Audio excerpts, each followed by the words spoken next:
Desde la Secretaría de Posgrado de Investigación me siento muy honrada de que nos acompañe la doctora Borzó, cuya trayectoria ahorita el maestro doctor Marco Antonio Jiménez nos va a relatar. Estamos muy congratulados realmente de que esté aquí. Aquí hay estudiantes también, que estoy yo en lo particular, como les dije, muy interesada en que ustedes realmente conozcan lo que es un trabajo de seminario. Y en ese sentido es también la invitación a ustedes y a los doctores que nos acompañan, lo mismo. Doy la palabra al doctor Marco Antonio para que nos haga una semblanza de la doctora Borzó. Buenos días, me da mucho gusto ver caras conocidas. Casi todos han sido mis estudiantes, otros no, pero sé que son estudiantes también de la doctora Laura. Y bueno, por lo poco, que ya es mucho en estos 2 días que tenemos de estar con Victoria, sé que a ella también le dará mucho gusto que haya jóvenes estudiantes aquí entre nosotros. Todavía falta por llegar alguna gente, probablemente ustedes saben que las condiciones de tráfico y de traslado para acá, hoy particularmente en el periférico, en el norte, había ahí un tapón terrible, pero bueno, esperemos que lleguen los demás, se vayan incorporando.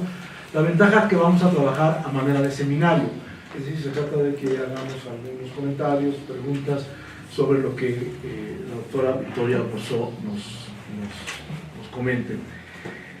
Muy brevemente haré una semblanza.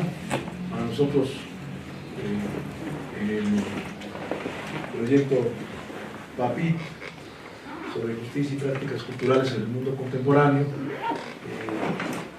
y para los que estamos involucrados en esta organización, como el Seminario de Modernidad, Arte y Política, es muy importante reconocer que este tipo de esfuerzo contribuye no solo a la discusión en términos abstractos o teóricos o filosóficos o incluso literarios, que es lo que parece más importante en este momento, sino también la reunión entre profesores y estudiantes. La doctora Victoria Borzó recibió en 1985 su doctorado de la Universidad de Mannheim con un trabajo sobre la metáfora como experiencia y conocimiento de recursos. De 1985 a 1987 fue Fellow de Fedor von Lingen de la Fundación Humboldt para realizar un proyecto de investigación en los Estados Unidos. En 1992 ingresa a la Universidad Heinrich Heine de Düsseldorf para la cátedra Literatura Francesa y Española. En 2002 fue profesora fundadora del programa de grado Media and Cultural Studies en la Universidad de Düsseldorf. Ha sido profesora visitante en varias universidades europeas y americanas como la UNAM y el Colegio de México, la Universidad de Stanford y la Universidad de California. Se ha desempeñado como decana de la Facultad de Humanidades y vicerrectora de Relaciones Internacionales en la Universidad Heinrich Heine de Düsseldorf. En 2000, Victoria Borzó fue galardonada con la Orden del Mérito Italiana por el Cavalier Ufficiale al Mérito de la República Italiana, y en 2013 se le otorgó el Premio de Investigación Universitaria Fundación Günther e Ime Philipp. Investigaciones actuales que realiza la doctora Borzó son biopolítica, biopoética y epistemología de la vida, pensamiento italiano, estudios mexicanos y culturales, teorías de la memoria en la tensión entre la cultura y la neurociencia. Algunas publicaciones de la doctora Borzó son: en 1994, México más allá de la soledad, intento de análisis intercultural, revisión crítica de los discursos del realismo mágico. 2008, El otro piensa, escribe, mira, escrito sobre estudios culturales, romances. 2015, América Latina piensa de manera diferente, literatura, poder y espacio. No quiero prolongar más esta presentación, simplemente decir que para la doctora Victoria Borzó, Juan Rulfo, ¿no?, y algunos otros autores de los que seguramente ya nos hablará, son centrales en su análisis, en su discurso, en su pensamiento y en sus sentimientos. Bienvenida, doctora Victoria Borzó, Y pues adelante, vamos a trabajar, como lo dijo Laura, la doctora Laura Páez, a manera de seminario.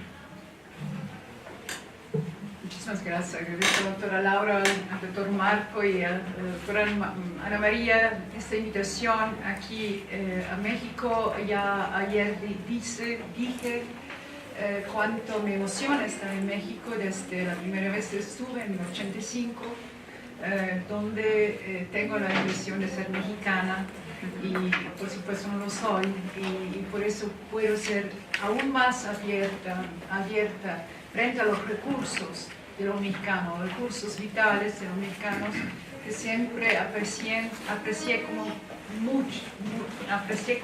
muy grandes, ¿no? Tienen una fuerza vital que creo que México puede ser laboratorio para el mundo, tanto para la lucha contra la violencia del poder y como para la fuerza que uno tiene para resistir. Yo creo que esta es para mí de veras México, la vitalidad, la fuerza de las prácticas culturales. Ya estamos media sin res. Agradezco mucho esta presentación, esta semblanza, que me gustó mucho porque tomas las cosas que recuerdo con placer y con menos placer Cavaliere, porque me iguala a Berlusconi, pero yo pero ya soy Cavaliere oficial, algo más que él, por suerte. Y me gustó mucho porque no me pasó todos los años que me pusieron mi nombre, el primer nombre del primer casamiento es Borgarello, que ya olvidé, que fue mi primer trabajo sobre la metáfora, justamente como Vittoria Borsò Borgarello, que suena muy italiano. Bueno, y me da mucho gusto ahora el seminario porque la forma de diálogo me gusta más, siempre me ha gustado, porque el diálogo con ustedes, con los colegas, especialmente los colegas de otras disciplinas y también especialmente con los estudiantes, siempre es una adrenalina, una carga de adrenalina, porque es un desafío a pensar otra cosa, a ver cosas que ya así no se veían. Y por eso me gusta mucho que ahora tengamos un seminario. Y el seminario, yo pensé, ustedes saben, tal vez, me imagino el programa que había propuesto, y que son dos textos teóricos, uno de Roberto Espósito, la introducción de Immunitas y algunas partes del segundo capítulo que concierne el derecho y la justicia, y el segundo texto teórico de Rancière. Y lo pensé para dos motivos. Primero, porque Roberto Espósito trabaja muy bien la relación entre derecho, política y sobre todo política de la vida, es decir, derecho y vida, ¿no? Y lo vamos a ver, diré algunas palabras introductorias. Y pensé que tratemos hoy dos bloques. Uno, justamente la relación del derecho a la política y a la vida, al vivir, ¿no? Y el otro, después de una pausa, el otro bloque sería cómo pensar la estética y qué hace la estética con la política. Por supuesto, Rancière es el que nos invita a pensar, a proponer tesis y a proponer maneras de pensar esta relación entre política y estética, y acompaño estos dos bloques para mí de manera importante con la literatura, es decir,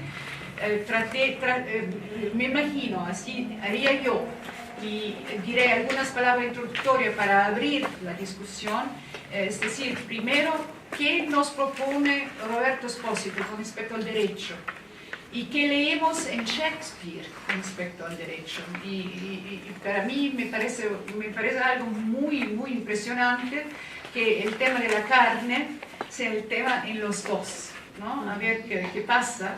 Y ya ayer dije, y lo diré aún más en la segunda parte cuando tratemos la política de la estética, que la literatura es un lenguaje que excede el lenguaje discursivo, que excede el saber, que excede los marcos cognitivos que tenemos. Nos empuja a ponernos preguntas, a ver las cosas de otra manera, ¿no? Por eso, cómo pensar de otra manera. Eso es la literatura. Entonces, leo la literatura con prácticas culturales filológicas.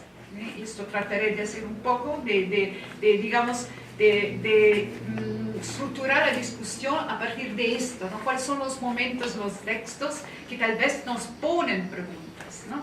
Yo no voy a proyectar Expósito en los textos, sino trato de preparar preguntas, pero a ver qué preguntas nos dan los textos y cómo coinciden o cómo no coinciden los textos con la teoría o con la filosofía, con el pensamiento con el que vamos a ver los textos.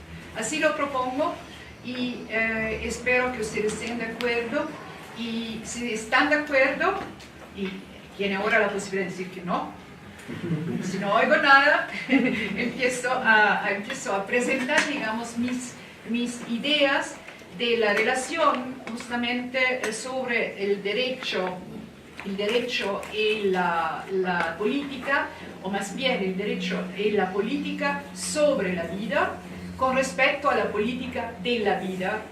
Para recordar tal vez, ahora para los que ayer no estaban, el problema de la biopolítica es que el bios, la vida, se piensa en la biopolítica desde la política, es decir, desde su administración. Entonces siempre está la vida en posición heterónoma con respecto a la epistemología, ¿no? Y, es decir, la epistemología captura la vida. Por esto es el problema que justamente la biopolítica analiza, pero no puede ir más allá, porque pensándolo sigue capturándolo, ¿no?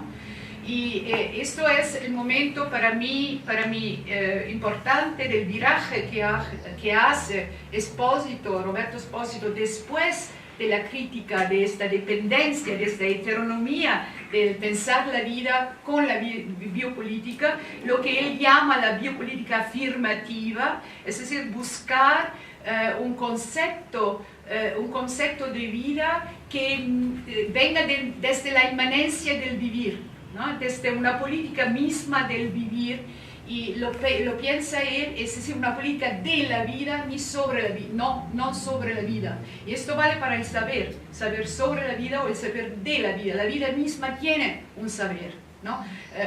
Lo sabemos hoy muy bien, que tenemos que escuchar los síntomas del cuerpo, porque ellos tienen un saber que nosotros no sabemos, y a veces los médicos no saben, ¿no?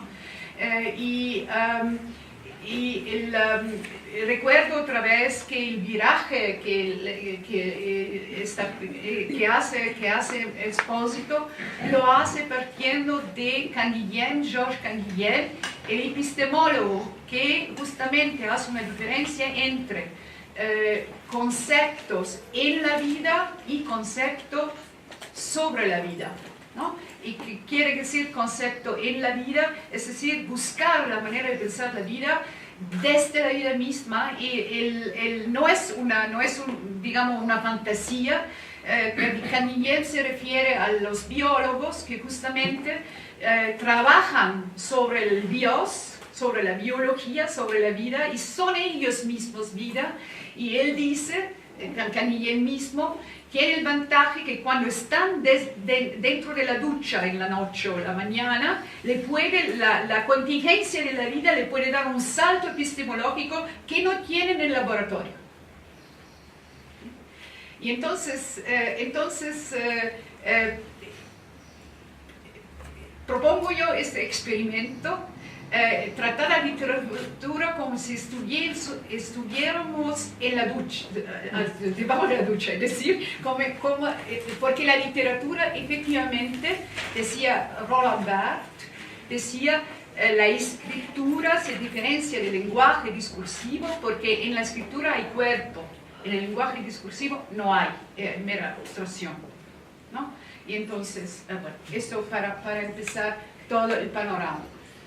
Ahora, ¿qué hace Roberto Espósito? Sobre todo la introducción, creo que resume muy bien su proyecto, y en esta introducción misma tiene la relación derecho, política y vida, tiene un lugar fundamental. Pero es interesante ver que este planteamiento de Espósito actualísimo, es actualismo con respecto a la inmunidad. Es decir, empieza en esta introducción diciendo la inmunidad no es un privilegio de una disciplina, sino es una lógica que une varias disciplinas, varios campos del saber, desde la medicina hasta los medios, y justamente se refiere mucho a las redes, al problema de la inmunidad de las redes. Y acabo de leer que escribiste sobre Alberto Constante, acabé de dar un artículo sobre la inseguridad o la seguridad como ilusión de la red, ¿no? Es decir, nos encontramos por vía de las inmigraciones que ahora están inundando a Europa, están poniendo a los europeos en una posición de esquizofrenia, ¿no? Porque de histeria, más bien, están reaccionando todos, replantando las fronteras que ya no había, ¿no? Entonces, pues, en situación de emigración, de contaminación, de imposibilidad de cierre, ¿no? Tanto la frontera, es imposible cerrar el Mediterráneo, no es posible, no se puede, aunque los españoles lo lograron bastante bien, pero de todas maneras no se puede. Y el problema grave de la red, ¿no? ¿Dónde está la seguridad de la red, ¿no? El desafío cada vez más grande. Acaba en Alemania de descubrir que la red del Ministerio de ¿cómo se llama?, Defensa de Alemania estaba bajo control del exterior, digamos, desde algunos meses. Y entonces es un peligro enorme que ya está amenazando, y por supuesto los medios dijeron todo está bien, ¿no? Tenemos todo bajo control, y me acabo de enterar que la ministra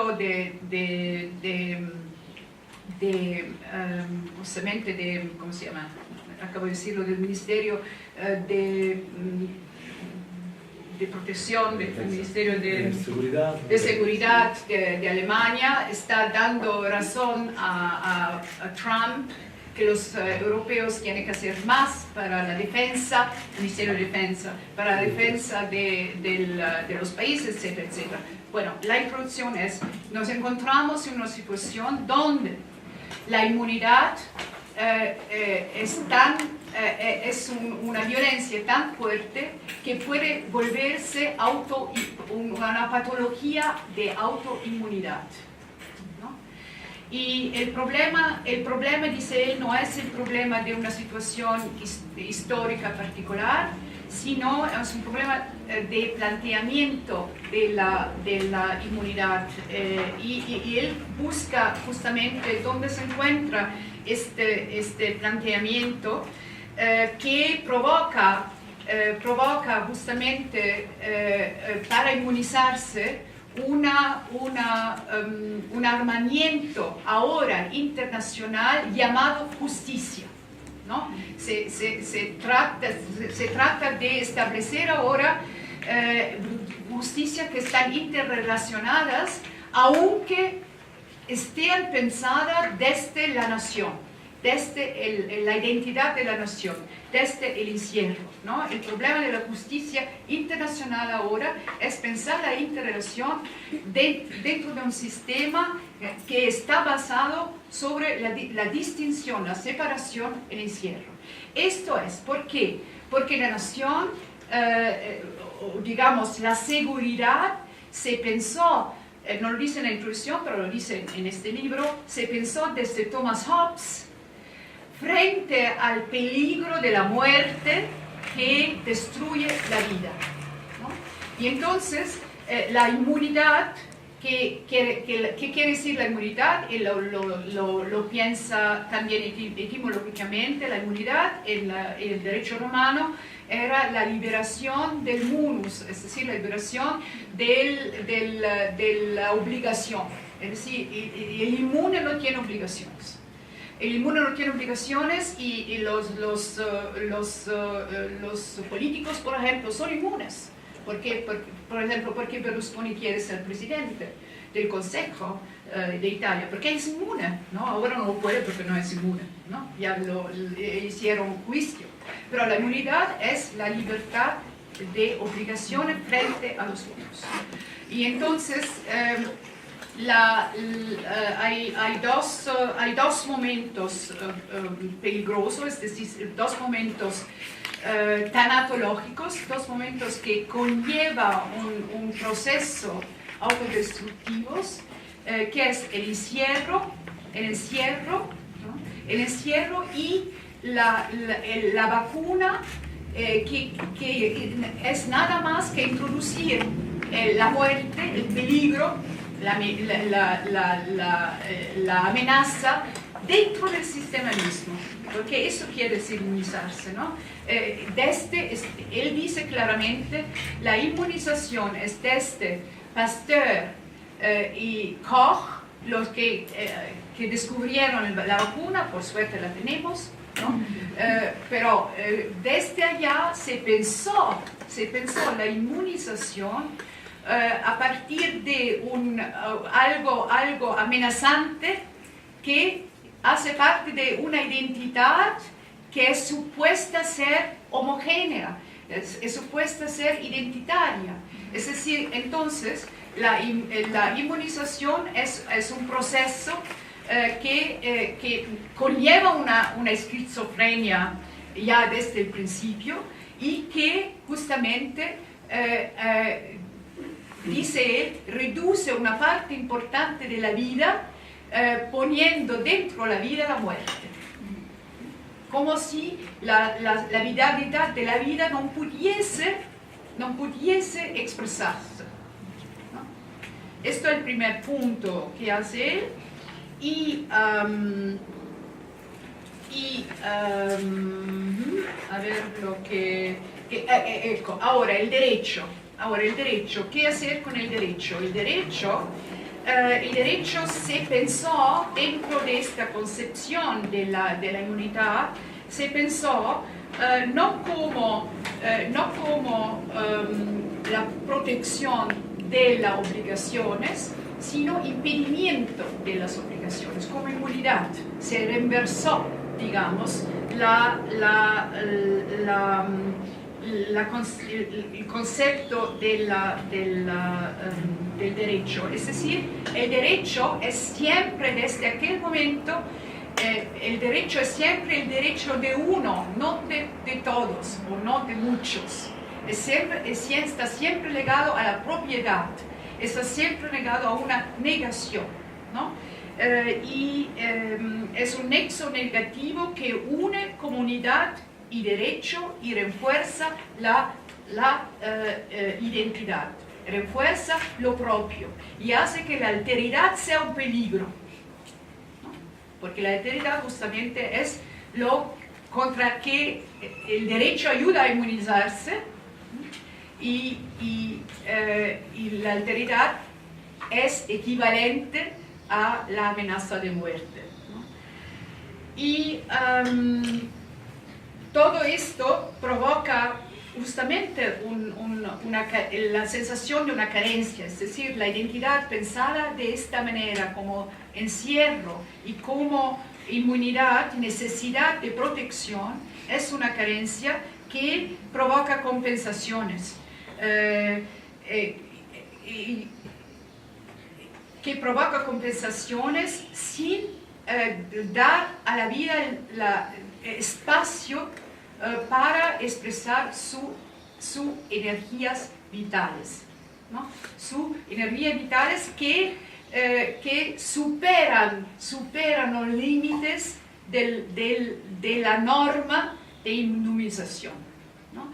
Y es muy fácil, no es muy fácil, pero hay un ejemplo muy bueno de esto, la higiene que nos permitió justamente adelantar en las ciudades de manera productiva con respecto a la vida, porque la calidad de vida es mejor, por supuesto, y la supervivencia es más, porque hay menos contaminación, pero pues el sistema inmunitario, la protección justamente, es concebido como la protección de la vida, llegó a ser, especialmente en países como los Estados Unidos, llegó a ser la inmunidad el único sistema para proteger la vida hasta problema autoinmunitario. Es decir, uno se destruye porque se cierra sin dejar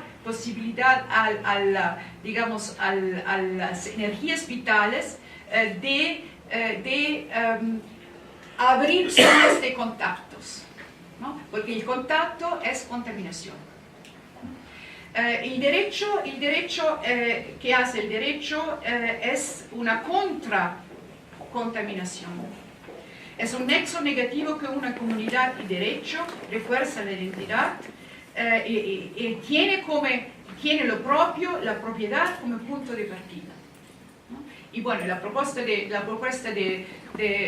Espósito es el munus, es decir, el don a dar, es decir, el punto de partida del derecho tendría que ser la obligación, porque si la obligación, todo parte de la obligación, todo reside, ¿no? Y hubiera comunidad, porque la comunidad ahora está basada sobre carencia. En alemán se dice Mangel, que es más bien, es carencia, sobre el vacío, sobre la falta. Esto está basada sobre la falta. Y la solución también viene para Espósito, viene de Simone Weil, que considera la justicia tendría que ser una ruptura de la relación entre sujeto y justicia, entre propiedad y justicia. La justicia tendría que ser una ruptura y el problema es, si uno quiere, hay un paralelismo entre Jacques Rancière con respecto a lo sensible y Roberto Espósito con respecto a la comunidad. La justicia y la política distribuye o hace reparto de lo común. Es la justicia pensada desde lo propio que decide lo que es común, ¿no? Y lo mismo con lo sensible, la política, o más bien la policía, Jacques Rancière la llama policía, ¿no? Decide la manera en que vemos o no vemos, lo visible o no lo visible, lo que percibimos o no percibimos. Y eso es el problema de la comunidad. Y dice también Espósito, justamente en la introducción, por eso la justicia, el reparto de lo común por la justicia necesita fuerza. Y este es el último pasaje que hace, pasando también no solamente por Simone Weil, sino por Walter Benjamin, que dice cualquier producción de derecho, es decir, de ley, cualquier manera de establecer la ley es una violencia. ¿Por qué? Porque reparte lo que sería común, porque hace homogéneo lo que sería heterogéneo en sí, ¿no?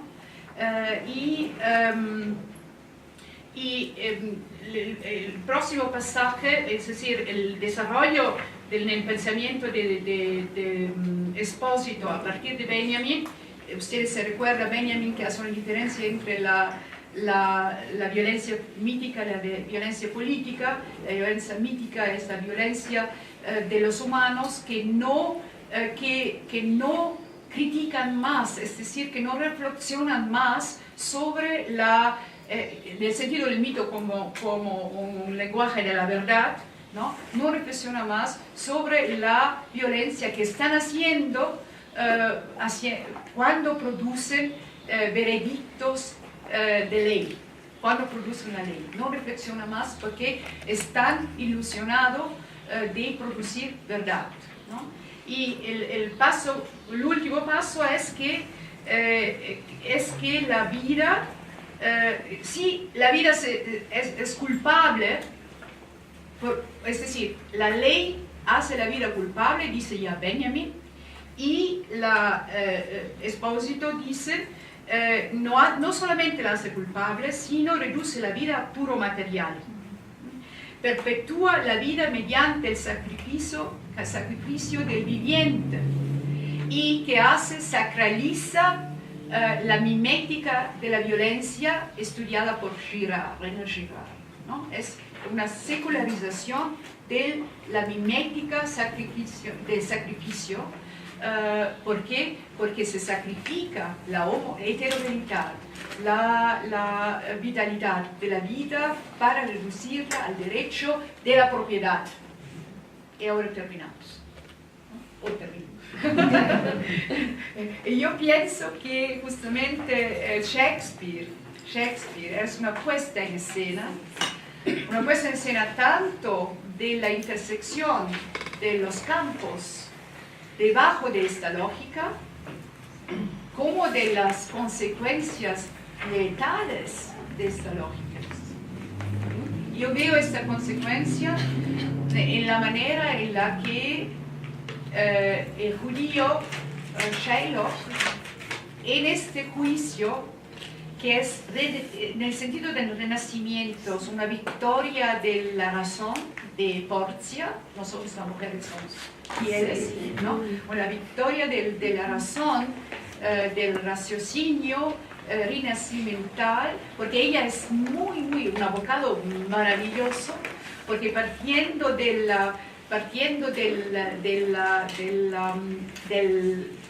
¿cómo se dice? Del valor renacimental, es decir, la amicizia, la amistad, la generosidad, ¿no? Entonces empuja o provoca a Shylock con estos bienes, con estas facultades, para despojarlo poco a poco de todo lo que él quiere, todo, ¿no? Hasta su creencia judía, hacerlo converso. Y la pieza demuestra muy bien que él no es solamente un judío como los cristianos a veces ven con los judíos, es decir, un rayo, sino está bien metido en la Biblia, conoce bien la Biblia, es un judío verdadero, ¿no? Bueno, ahora me gustarían preguntas también críticas, que empecemos ahora un diálogo feroz. Bien, como tiene la palabra, ¿alguien quiere preguntar algo, comentar algo? A mí me parece este tema de la inmunidad central. Yo ayer preguntaba a Victoria por lo que pasamos, digamos, en sentido de la violencia, esta violencia terrible, ¿no? Y un poco para introducir, ¿no? para que se animen, porque luego no se animan, para los crímenes y los asesinatos y la delincuencia en la que estamos inmersos. Victoria ayer insistía, o ya lo dijo, el carácter experimental del laboratorio que se representa para el mundo entero en términos de esta violencia. Me parece muy interesante, lo dice Espósito, pero también lo dice Benjamin, cuando plantea que todo derecho está fundado en la fuerza y toda fuerza está fundada en un derecho, ¿no? Vamos, no hay esta idea de los derechos humanos, de los derechos de los niños, de los derechos de los ancianos, que son buenos derechos, y como con un optimismo, tomémonos de las manos porque los derechos de los indígenas ahora sí van a ser buenos a los indígenas, ¿no? Como si no hubiera ya de entrada una violencia, como bien lo planteas, en el sentido de hacer común lo que es particular, ¿no? De entrada hay un planteamiento que habría que posicionar. Pero bueno, no me extiendo más porque el privilegio de estar aquí en la mesa no me da ningún otro derecho más que darle la palabra. Raúl y después Toño Marín. Bueno, pero debe ocasionar muchos problemas Claro. que se está mencionando. Uno de ellos sería dos cuestiones, no voy a citar todos, ¿no? El primero es que termina la justicia, el derecho como encarnación de la justicia. Como si la justicia no estuviera encarnada en el derecho, ¿no? Sí. Eso sí ocasiona un poco de problemas. Y la otra es cuando se habla de la vida, pues se habla de la vida humana, ¿sí? No de otro tipo de vida, ¿sí? Y en el mundo indígena, por ejemplo, la naturaleza tiene vida. ¿Sí? La cosmovisión es muy diferente, incluso, si mal no recuerdo, es en la Constitución de Ecuador, donde están los derechos de la naturaleza, ¿sí? Y los derechos de la naturaleza concebida como vida, la propia naturaleza, ¿no? Entonces a mí eso me provoca un poco de confusión, que también la vida se reduzca nada más a una visión antropocéntrica, ¿no? Bueno, según el contexto, inmediatamente esto no es así, justamente el contrario. Si uno piensa en la inmanencia del vivir, ¿no? Y es justamente un cuidado muy grande de Espósito, cuidado mío también. Olvidé decir que estamos trabajando desde años en un research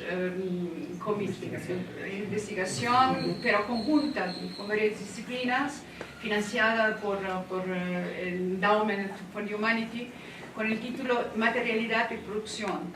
Es decir, estamos muy metidos en la crítica del antropocentrismo, todos, pero Espósito especialmente, ¿no?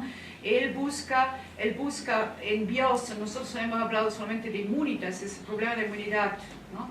Pero en Bios, después de haber hecho este pasaje ya en inmunitas al final, con Canguilhem, con la inversión que hace Canguilhem, lo anormal y lo anormal, ¿no? Lo que es anormal es la norma, es decir, todo lo que no es humanista y humano, es humanístico como concepto, ¿no? De lo humano como distinto a Aristóteles, ¿no?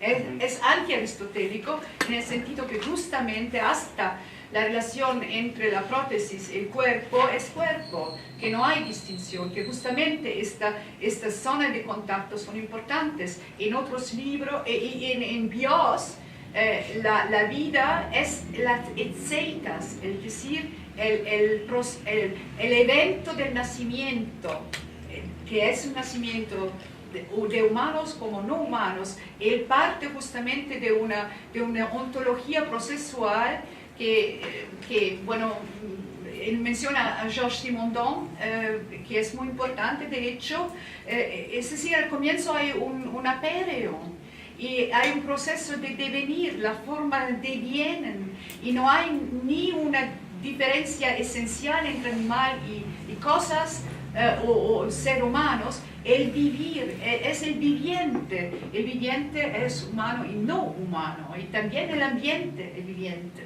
¿no? Y esto lo dice muy claramente el pensamiento viviente, cuando trata justamente autores que piensan esto, hasta Leonardo, donde hace ver en los dibujos de Leonardo que hay este aperion originario, y la forma, se busca la forma, no hay formas que hagan una distinción de especies con una jerarquía como aristotélica, ¿no? Es anti-aristotélico, y él rescata el pensamiento justamente no antropocéntricos, por ejemplo en el Renacimiento, que era muy antropocéntrico, ¿no? Pero hay filósofos como Giordano Bruno que no lo era. Y estos son los que él rescata, que yo también. Acabo de hacer un artículo sobre Giordano Bruno, sobre mito y metamorfosis, ¿no? Pero la pregunta es importantísima. Y le agradezco mucho porque si no se esclarece esto, ya estamos mal, ¿no? Es decir, nuestra disposición del pensamiento está equivocada, no se puede hacer. El segundo es más difícil la pregunta. La primera pregunta es más difícil, la relación entre derecho y justicia, ¿no? Claro que sí, que la diferencia es fundamental y esto se tendría, por favor, que discutir también con respecto a Shakespeare, porque allí creo que el drama pone también justamente la pregunta de la diferencia entre derecho y justicia, ¿no? El problema es que dice Esposito también en esa introducción, es que la inmunidad incorpora la justicia en la ley, ¿no? Porque la ley, es decir, el derecho, se hace necesario como fuerza para garantir la preservación y la defensa del cuerpo. La defensa del cuerpo como forma, como identidad, como norma, ¿no? Y ese es el problema. Él no dice que toda la ley es mala, ¿no? Sino la ley basada sobre el derecho romano, que todavía es nuestra ley, al menos en Alemania, en Europa, y escuché en un congreso aquí en México que además los mexicanos están orientando mucho a los alemanes, no solamente a los europeos. Bueno, es la ley, la lex romana, que todavía está en la base del derecho, y es justamente esto que él critica, no es la ley en todo, ¿no? Aunque Benjamin sí lo haga, ¿no? Porque es justamente establecer una ley requiere fuerza, requiere policía, y si uno piensa en concepto de comunidad, hace justamente particular lo que es de todos, ¿no? Pero usted tiene absolutamente razón, pero justamente con este planteamiento se tiene que pensar la diferencia entre justicia y derecho, ¿no? Porque el vivir requiere una justicia que el derecho no puede asegurar.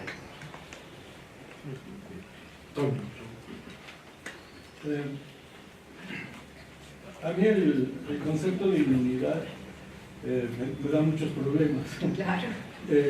Pero para llegar a los problemas que tengo con el concepto de inmunidad, primero quiero plantear cómo entiendo yo el problema de la vida. Antes, porque hay todo un aspecto que yo no veo en Esposito, que es el que tiene que ver con que la comprensión moderna del derecho Hobbes es coetánea con el surgimiento de la ciencia moderna. Y la ciencia moderna no puede pensar la vida. La ciencia moderna piensa todo a partir de lo inerte, de lo móvil. Entonces, creo que hay que explorar, en ese sentido la noción de vida se vuelve inasequible para el pensamiento moderno. Nosotros no sabemos qué es la vida. Y me parece que cuando se utiliza el bios, se está haciendo un sofisma, porque bios lo entendemos en griego y en moderno. En griego sí quiere decir vida, pero en biología, en el sentido moderno, ya no quiere decir vida, porque los biólogos no aceptan que haya tal cosa como la vida. Hay reacciones bioquímicas, hay mecanismos, etc. Entonces, hay una región muy oscura ahí, ¿no? De si tenemos derecho nosotros de recurrir al concepto de vida sin antes habernos liberado de la concepción moderna científica. O sea, primero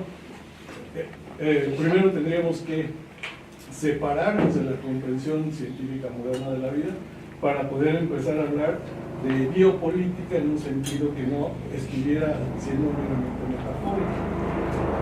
Entonces, bueno, ese es un punto que quisiera que comentara. ¿Puedo contestar ya? No, porque lo quiero vincular con lo de la inmunidad. Bueno. Ya me imagino que sí, pero por favor, sí. Pero muy rápido, muy rápido. Sí.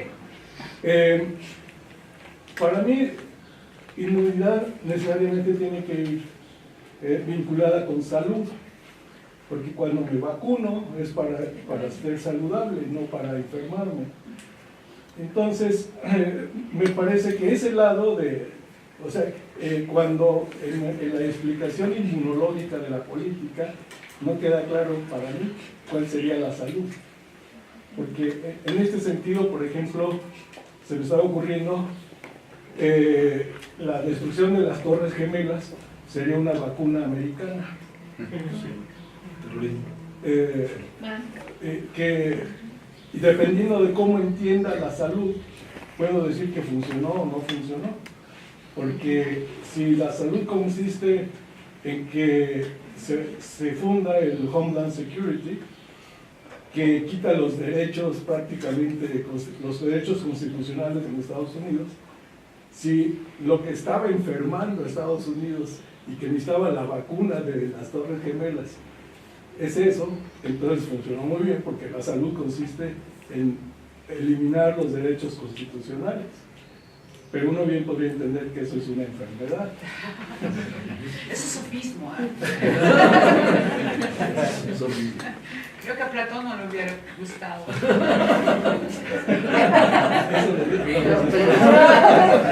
Está aquí. Sí, está. Lo sé. Están muchas razones, hay muchas Pero ahorita no lo quiero meter. Sí vino, dice Bueno, pero empiezo el segundo también, porque no es solamente sofismo, es muy malin, dirían los franceses, muy inteligente de hacer esto, lo que se hizo, pero hizo justamente ver la perversión, es decir, la perversión del concepto de inmunidad. Usted hizo una materialización de lo que quiere decir expósito, es decir, cuando el veneno nos da salud, se puede transformar en la muerte, ¿no?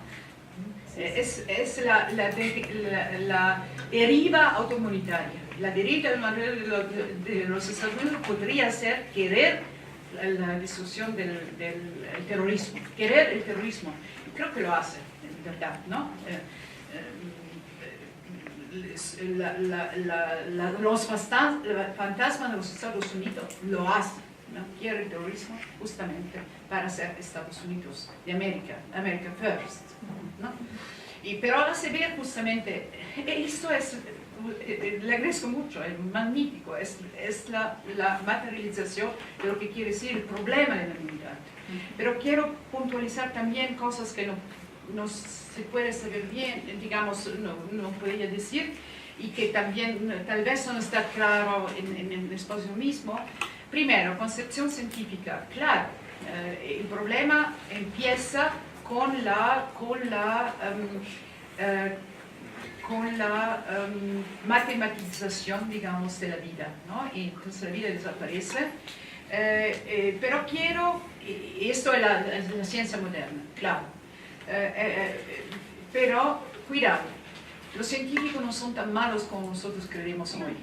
Después de las físicas cuánticas hay algunos más inteligentes. El problema es que aquí nos ayuda Foucault, las instituciones requieren sus víctimas. Es decir, están encerrados en sus propias prácticas disciplinarias y de hecho no pierden de vista lo viviente. Y de hecho tuviera que escucharnos más a los filósofos, a los literatos, etcétera, etcétera. No lo hacen, ¿no? Lo están haciendo, se están dando cuenta ahora que fragmentaron tanto la vida que desaparece en los hospitales, Y por eso piensan ahora la translación desde la molécula hasta el paciente, ¿no? Etc. Pero es verdad que hay científicos que reflexionan sobre estos problemas. Uno de ellos es Giuseppe Testa, italiano que trabaja con una alemana, que es interesante, no me acuerdo cómo se llama el título, pero él es oncólogo. Y hay algunos centros de médicos que son interdisciplinares, es decir, donde los médicos escuchan a las otras disciplinas. Y él justamente plantea esto, que están perdiendo de vista la contingencia del vivir, que no se puede encerrar en categorías, en taxonomías, en fragmentación de moléculas, ¿no? Pero también lo que hace el concepto de inmunidad, que hace Esposito en su concepto de inmunidad, reflexiona justamente primero sobre el cambio en el siglo XVIII, cuando empieza la ciencia moderna, ¿no? Y con Virchow, por ejemplo, que es al final del siglo XIX, pero no me viene el nombre, pero es un francés médico que es el que justamente encierra la vida en clasificaciones, ¿no? Importantísimo, después me viene tal vez. Pero justamente desde la genética también los médicos cambiaron el concepto de inmunidad, no es más incierto, porque eso se dieron cuenta que esto conlleva patología autoinmunitaria. La inmunidad requiere una apertura a la contaminación. ¿Por qué? Porque la genética demostró que la vida es digamos, el proceso vital de las células, y genéticamente viendo este proceso necesita continua alteración, variación, etcétera, etcétera. Estamos perfectamente de acuerdo, tanto de acuerdo que estamos de acuerdo. Como diría Adorno, la vida no vive, la hora, perdón. Sí. Sí, bueno. Voy a escoger porque tengo varias cosas. Yo tengo una lectura tal vez más desde Agamben, ¿no? Y algunas de las cosas que tú planteas me resultan novedosas, debo decirlo. Me gustó mucho cuando iniciaste diciendo que estábamos con las preguntas y no con las respuestas, ¿no? Y creo que yo siempre una asociación entre el sabio y el chamán, porque justamente de eso se trata, ¿no? De hacer las preguntas. Y a mí lo que me gusta mucho del planteamiento de Agamben es cómo, justamente para tratar de salir un poco de este lenguaje del derecho, plantea superar, ¿no? La idea de la pareja amigo-enemigo, ¿no? Justamente planteando la nuda vida y la vida política. Digamos, sería un poco lo que él planteaba.